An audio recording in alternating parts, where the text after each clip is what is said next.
สบายดีพี่น้อง เห็นพัดควักลวกอยู่นี่แม่นอย่างหูจักบออันนี้คือเฮาพัดหอมเนาะหอมแดงหอมขาวเด้อพี่น้อง เพื่อจะพัดให้มันได้กลิ่นหอมสลวนแล้วเพื่อที่จะเอามะเขือเทศหรือว่ามะเล่นใหญ่เฮานี่นะมาหั่นน้อยบางๆเนาะฮู้บ่ว่าสิเฮาสิเฮ็ดหยังนี่นะ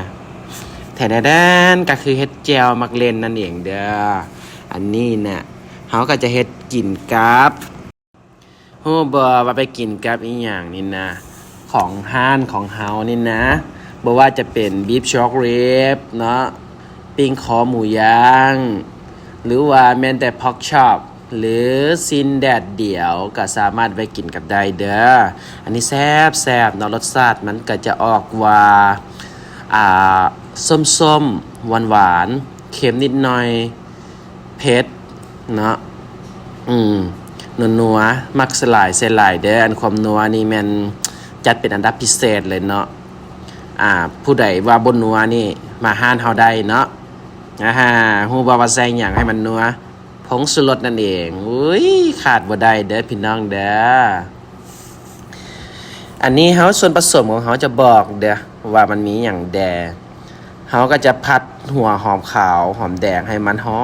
มกุนออกมาก่อนเนาะจนกว่ามันจะสุกหลังจากนั้นก็เอามากเล่นที่เฮาหั่นเกี่ยมไว้หั่นนะลงไปใส่เด้อพร้อมด้วยตาม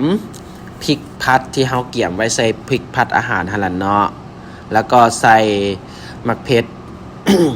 ซอสมักเผ็ดตัวนี้เด้อซอสมักเผ็ดสดที่บ่มีกระเทียมเด้อเพราะว่าลูกค้า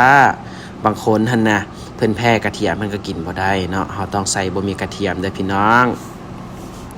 พัดไปกะว่ามักเล่นเฮาเริ่มสุกเฮาก็เติมเครื่องปรุงลงไปตัวนี้เฮาก็ใช้น้ำตาลเนาะใช้น้ำตาลเข้าไปเพื่อปรุงรสชาติเปลี่ยนรสชาติมันเด้อเฮาใส่อยู่พอประมาณเนาะของพ่อค้าเองจะใส่อยู่ 5-6 บวงแกงใหญ่เด้อเพราะว่าบ่ได้เฮ็ดหลายเฮ็ดน้อยเนาะเฮ็ดพอดีมือ2มือก็หมดเนาะแจ่วตัวนี้นะและปรุงรสเด้อพี่น้องอันนี้ฮู้บ่อยากได้เผ็ดน้อยเผ็ดหลายแล้วมาใส่เผ็ดผัดเฮานี่เนาะที่เฮาเกี่ยมไว้นี่เนาะเพิ่นว่าลูกค้าฝรั่งแถวนี้อเมริกานี่ก็บอกว่าบ่เผ็ดบ่แซ่บว่าซั่นเด้เฮาก็เลยถึกใจแล้วสินะพ่อครัวก็มากินเผ็ดอยู่แล้วมาคันว่าบ่เผ็ดบ่แซ่บเฮาก็จัดให้เนาะแล้วก็ใส่น้ำมันหอยเด้อพี่น้องน้ำมันหอยนี่จะเฮ็ดให้มีรสชาติกลมกล่อมเด้อแล้วก็เติมด้วยซีอิ๊วเนาะซีอิ๊ว2สูตรเนาะซีอิ๊วพัดที่เฮาเกี่ยมสำเร็จรูปสำหรับข้าวผัดเนาะก็จะมีฝาเขียวกับฝาขาวเนาะจัดไป2กระบวยเด้อส่วน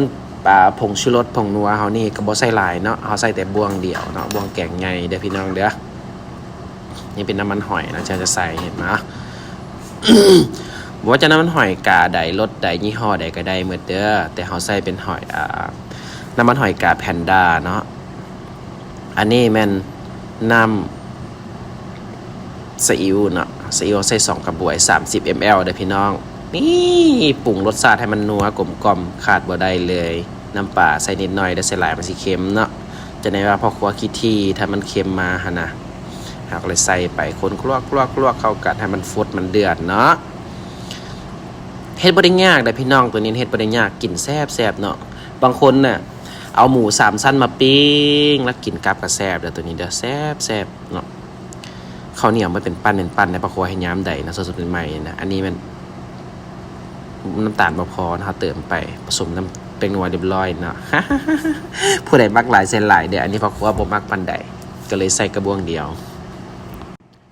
สุดท้ายนี้ก็ฝากขอขอบใจกดไลค์กดแชร์ให้พ่อครัวเด้อพอเป็นกำลังใจให้พ่อครัว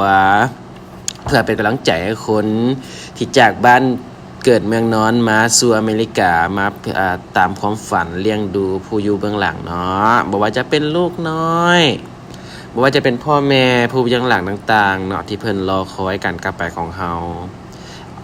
ขาดบ่ได้เด้อเพื่อให้มันเปรี้ยวหวานกลมกล่อมสมใจนี่ก็คือน้ำมะขามนะพี่น้องน้ำมะขามในกระแซบเนาะและก็ขอเป็นกำลังใจให้เมื่อทุกคนที่กำลังสู้ชีวิตอยู่เด้อมาถึงจุดนี้พ่อครัวตัวเล็กๆนี่ก็สิได้จาก ไปเฮ็ดเวียกก่อนเด้อพี่น้อง ฝากกดไลค์กดแชร์อีกบาทหนึ่งขอขอบใจ